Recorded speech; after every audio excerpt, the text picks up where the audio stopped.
What if I told you that a 6-year-old kid can learn things better than you do? Because கிட்ஸோட brains வந்து பேசிக்காகவே ரொம்ப ஃப்ளெக்சிபிளாக இருக்கும் அண்ட் அது வந்து ஒரு கிளே மாதிரி. பட் அதே ஒரு பிரெயின் ஒரு பர்டிகுலர் பீரியட் ஆஃப் டைமுக்கு அப்புறம் ஒரு மெட்டல் இல்லை ஒரு ராக்காக சேஞ்ச் ஆக ஸ்டார்ட் பண்ணும். ஸோ அந்த பர்டிகுலர் பீரியட் ஆஃப் டைமை தான் சென்சிட்டிவ் பீரியட் அப்படின்னு சொல்லுவாங்க.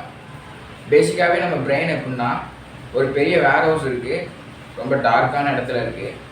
அண்டு அந்த வேர் ஹவுஸுக்குள்ளே போனீங்கன்னா hundreds of thousands of doors வந்து அந்த வேர் ஹவுஸ் ஃபுல்லாக இருக்குது. அண்ட் எல்லா டோர்ஸுமே ஓப்பனாக தான் இருக்குது. பட் ஒரே ஒரு விஷயம் என்னென்னா, சில டோர்ஸ் ரெட் கலரில் இருக்குது, சில டோர்ஸ் எல்லோ கலரில் இருக்குது, அண்ட் இன்னும் சில டோர்ஸ் க்ரீன் கலரில் இருக்குது. இப்போ நம்மளோட டாஸ்க் என்னென்னா, அந்த எல்லா டோர்ஸுமே ஒரு பீரியட் ஆஃப் டைமுக்கு அப்புறம் கம்ப்ளீட்டாக க்ளோஸ் ஆகிடும். ஒன்ஸ் அந்த டோர்ஸ் க்ளோஸ் ஆகிடுனா நம்மளால் திரும்ப அந்த டோர்ஸை ஓப்பன் பண்ண முடியாது. நம்மளோட டாஸ்க் என்னென்னா, அந்த டோர்ஸ் க்ளோஸ் ஆகிறதுக்கு முன்னாடி அந்த ரூம்ஸ்லலாம் எவ்வளோக்கு எவ்வளோ நாலேஜை ஸ்டோர் பண்ண முடியுமோ அவ்வளோக்கு அவ்வளோ நாலேஜ் வந்து ஸ்டோர் பண்ணணும். அதான் நம்மளோட டாஸ்க்கு. ஸோ இந்த ரெட் கலர் டோர் எடுத்துக்கிட்டோம்னா 6 to 8 இயர்ஸில் இந்த ரெட் கலர் டோர் கம்ப்ளீட்டாக க்ளோஸ் ஆகிடும். அண்ட் இன்னொரு விஷயம், இந்த red colour door once close ஆகிட்டுனா நம்ம அதை திரும்ப ஓப்பன் பண்ண முடியாது.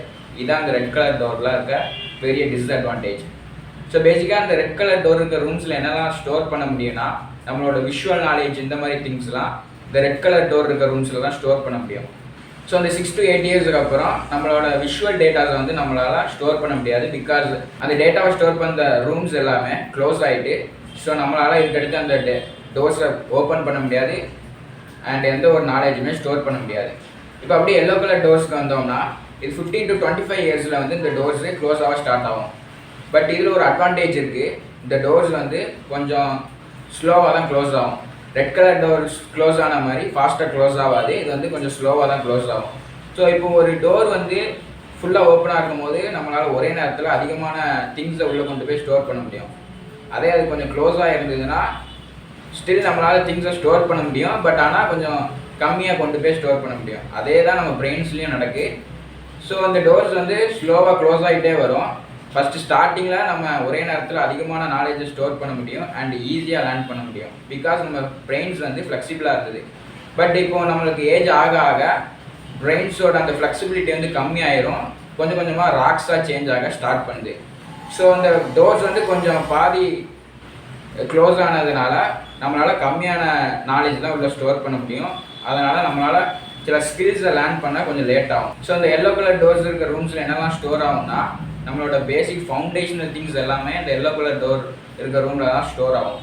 நம்மளோட emotional thing, self Esteem and நம்மளோட ஐடென்டிட்டி, இந்த மாதிரி பேசிக்கான திங்ஸ் எல்லாமே இந்த எல்லோ கலர் டோரில் ஸ்டோர் ஆகும். லாஸ்ட்டாக க்ரீன் கலர் டோர்ஸ் இருக்கிற ரூம்ஸுக்கு வந்தோம்னா, இதுவும் சேம் எல்லோ கலர் டோர்ஸ் மாதிரி தான். பட் ஆனால் இது வந்து கொஞ்சம் நிறைய நாள் வந்து ஓப்பனில் இருக்கும் அண்டு ரொம்ப ஸ்லோவாக வந்து க்ளோஸ் ஆகிட்டு இருக்கும். இதுலேயுமே நம்ம ஸ்டில் திங்ஸை உள்ளே ஸ்டோர் பண்ணலாம், நாலேஜை ஸ்டோர் பண்ணலாம். பட் கொஞ்சம் கஷ்டமாக இருக்கும் அண்ட் கம்மியாக தான் உள்ளே போய் ஸ்டோர் பண்ணி வைக்க முடியும். அண்ட் இந்த க்ரீன் கலர் டோர்ஸ் இருக்க ரூம்ஸில் என்னெல்லாம் ஸ்டோர் ஆகும்னா, நம்ம லேர்ன் பண்ணுற ஸ்கில்ஸு, க்ரியேட்டிவிட்டி, நம்மளோட கான்ஃபிடென்ஸு, நம்ம யாருங்கிற ஐடென்டிட்டி, இந்த மாதிரி எல்லா திங்ஸுமே இந்த க்ரீன் கலர் டோரில் தான் ஸ்டோர் ஆகும். ஸோ ஒவ்வொரு டோர்ஸ்லேயும் நம்ம என்னென்ன மாதிரி ஸ்கில்ஸ் அண்ட் நாலேஜஸை ஸ்டோர் பண்ண முடியும் அப்படிங்கிறத ஒரு லிஸ்ட்டாக மேக் பண்ணி கீழே டிஸ்கிரிப்ஷனில் கொடுங்க, செக் பண்ணி பார்த்துக்கோங்க. ஸோ இந்த ஸ்டோரி எதுக்காண்டி இப்போ சொன்னேன்னா, 6 to 8 இயர்ஸில் நம்ம பிரெயின் வந்து ரொம்ப ஃப்ளெக்சிபிளாக இருக்கும் அண்ட் நம்மளுக்கு ஏஜ் ஆக ஆக அந்த ஃப்ளெக்சிபிலிட்டி வந்து அப்படியே கம்மியாகும். அண்டு ஏஜ் ஆக ஆக நம்ம பிரெயின் வந்து ஒரு ராக் மாதிரி சேஞ்ச் ஆக ஸ்டார்ட் ஆகும். ஸோ 6 to 8 இயர்ஸில் க்ளே மாதிரி இருந்த பிரெயின் நம்ம இயர்ஸ் ஆக ஆக ஒரு ராக்காக சேஞ்ச் ஆகும். ஸோ க்ளேல வந்து ஒரு ஷேப்பை பண்ணுறது ரொம்ப ஈஸி. பட் அதே ஒரு ராக்கில் பண்ணுறது ரொம்ப டஃப்பான விஷயம். அதுக்கு நிறைய ஹார்ட் ஒர்க் அண்ட் எஃபோர்ட்ஸ் தேவை. ஸோ பேசிக்காக என்னென்னா, யங் ஏஜில் எவ்வளோக்கு எவ்வளோ நாலேஜை ஸ்டோர் பண்ண முடியுமோ இல்லை லேர்ன் பண்ண முடியும் லேர்ன் பண்ணிக்கோங்க. பிகாஸ் அதான் ரொம்ப ஈஸி. ஸோ இயர்ஸ் ஆக ஆக நம்மளால் ஸ்டில் லேர்ன் பண்ண முடியும். பட் அது நிறையா ஹார்ட் ஒர்க் அண்ட் எஃபோர்ட்ஸ் தேவைப்படும், நிறைய ரெப்புடேஷன் தேவைப்படும். இந்த மாதிரி நிறைய விஷயம் இருக்குது. ஸோ இதை தான் பேசிக்காக கன்வே பண்ண நினச்சேன். அதுக்காண்டி தான் இந்த ஸ்டோரி சொன்னேன்.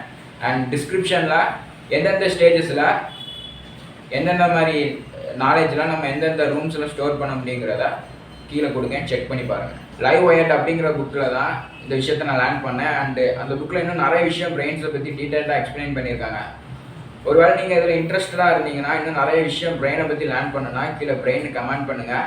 அந்த புக்கை நான் ஃபுல்லாக ரீட் பண்ணிவிட்டு ஒரு டீட்டெயிலாக ஒரு வீடியோ மேக் பண்ணி போடுறேன். பட் அதுக்கு முன்னாடி இந்த வீடியோ வந்து ஒரு 5000 வியூஸை ரீச் பண்ணால் அந்த வீடியோவை நான் மேக் பண்ணி போடுறேன். இன்னும் சைக்காலஜி, மார்க்கெட்டிங் அண்ட் சேல்ஸ் இந்த மாதிரி வீடியோஸ்லாம் பார்க்கறதுக்கு சேனலை சப்ஸ்கிரைப் பண்ணிக்கோங்க. பீஸ்.